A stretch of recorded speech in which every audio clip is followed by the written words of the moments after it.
How you doing? Happy St. Patrick's Day. And I hope we can give you some information here. Our patient today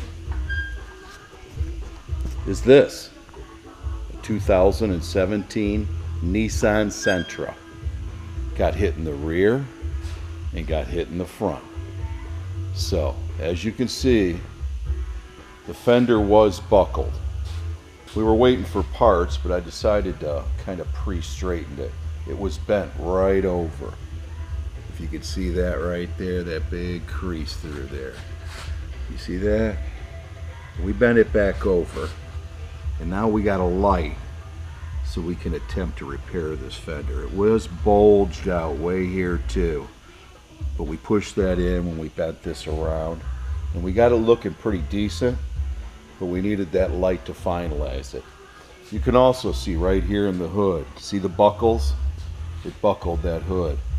So we didn't want to touch that until we got the light to form that, make it fit the light.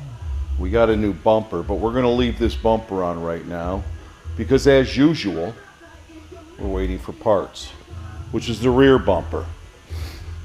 Now when the car came in, it was so crushed in the back over here that we had to bend it out so people wouldn't have their trunk open. It was held down by bungee cords. Down here it got hit right in the deck lid, and it bent the deck lid in, bowed it actually, and then just crushed this tail panel in. And as you can see, we roughed it out pretty good, but we needed to finalize it. We needed a light and a bumper. It drove the light in so hard, you can see it broke it here, and it's still hanging out. And it comes out from the body right here. See how it sticks out? We don't like that, so we still got to finalize it. But we knew we had a little bow. See how the trunk lid's sticking up? But that's going to be next week's project, where we can be in more detail when my cameraman Jake is here.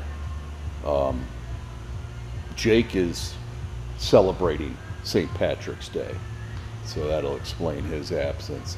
So that's what's wrong with the back of the car. Got hit in the back, pushed into the front. So the front is what we're going to work on today. Straighten this metal, put this light in so we know what's going on, plus we got a good headlight. And we're not going to change the bumper yet till we're ready to paint. So I'm going to stop this for now, and then we'll get back with you when we get the car torn down and we can assess the damage further.